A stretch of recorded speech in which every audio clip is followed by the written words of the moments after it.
Et si je vous disais que vous aviez entre les mains le pouvoir de transformer votre énergie, votre corps et même votre vie, sans jamais compter une seule calorie ou bannir des aliments? Vous me croiriez? Eh bien, c'est exactement ce qui vous attend dans les prochaines minutes, alors restez bien avec moi. Bonjour à toutes, je suis Ludivine, bienvenue sur ma chaîne Pim ta santé. Aujourd'hui, je vais vous donner 10 conseils concrets pour retrouver votre énergie et vous sentir enfin aligné avec votre corps. Si vous êtes en périménopause ou si vous vous sentez épuisé ces derniers temps, cette vidéo est faite pour vous.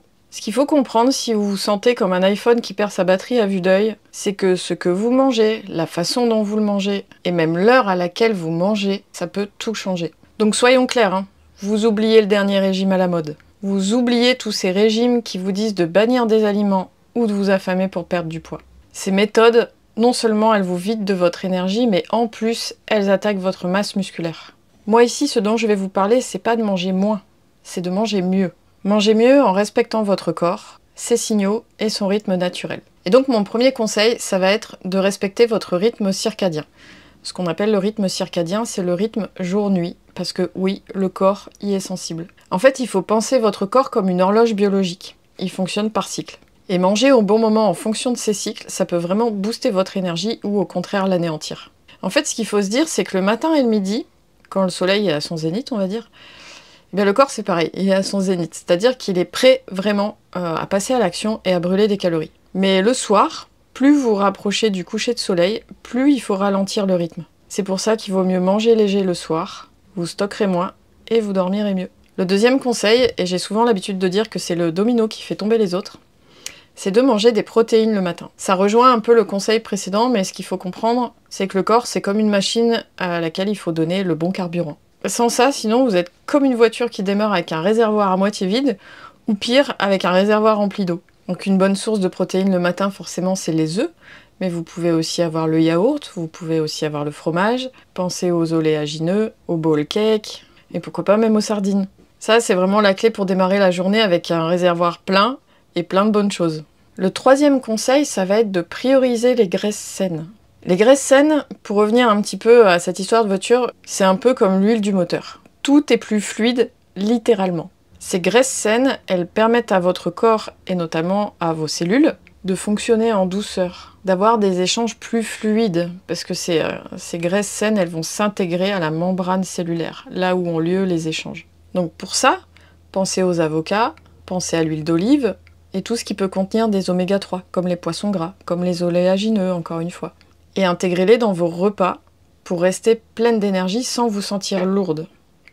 Ne bannissez pas les graisses. Ça, c'est une très grande erreur que je vois trop souvent dans les régimes, justement, avec un modèle de comptage de calories.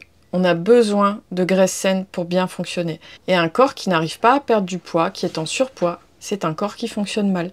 Mon quatrième conseil, ça sera d'écouter vos signaux de faim et de satiété. Trop souvent, on mange, non pas par faim, en tout cas pas par faim physique. On mange parce que la tête a faim, parce que la tête s'ennuie, parce que la tête est stressée, parce que la tête a l'habitude de manger. Imaginez en fait que vous avez un indicateur interne comme une jauge de carburant. Eh bien, apprenez à le lire. Ou plus précisément, apprenez à l'écouter. Mangez quand vous avez vraiment faim, c'est-à-dire quand vous avez ce creux à l'estomac. Ne mangez pas juste pour remplir un vide émotionnel. Mon cinquième conseil, ça sera buvez. Mais de l'eau, on est d'accord. Vous savez ce qu'on dit des belles plantes? Eh bien, pensez à votre corps comme vous pensez à une plante. Si vous ne lui apportez pas de l'eau régulièrement, elle flétrit.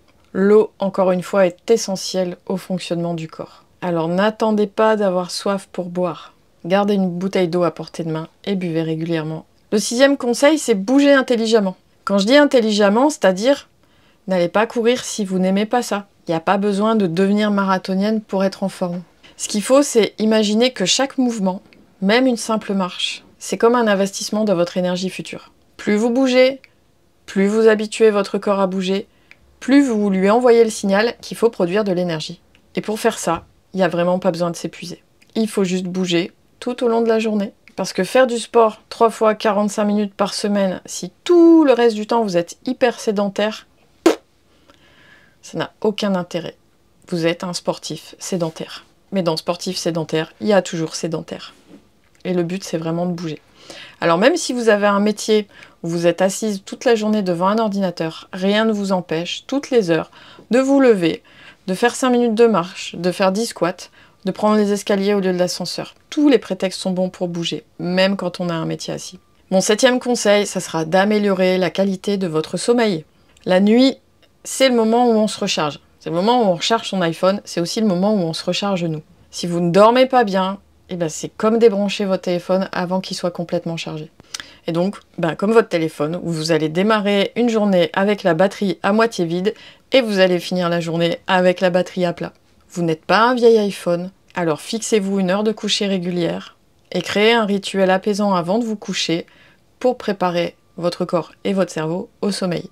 Le rituel du coucher, c'est dire à votre cerveau « Hey, c'est l'heure de baisser le rideau ». On est d'accord que si vous vous sentez fatigué, la première chose à faire, c'est d'avoir un bon sommeil. Mon 8e conseil, ça sera de gérer votre stress, notamment avec des techniques de respiration. Le stress chronique, c'est ce qui fait que la corde, elle finit par casser. Donc apprenez à relâcher la tension avant que ça n'arrive. Et pour ça, les techniques de respiration profonde, c'est vraiment génial. Ça va vraiment vous permettre de relâcher cette tension intérieure juste en quelques minutes avec par exemple de la cohérence cardiaque.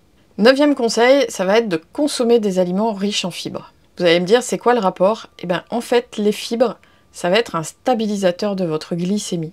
Et je ne sais pas si vous avez entendu parler de ces histoires de glycémie là, mais quand vous faites des grands pics de glycémie suivis d'un crash, quand votre glycémie elle se crache, vous avez un énorme coup de pompe. C'est le coup de mou. Donc pour éviter ça, intégrez des fibres, ça va stabiliser votre glycémie, ça va stabiliser votre énergie, ça va stabiliser même votre productivité, je dirais. Donc intégrer des légumes, intégrer des légumineuses, intégrer encore une fois des oléagineux, avec modération quand même les oléagineux, une poignée par jour c'est bien.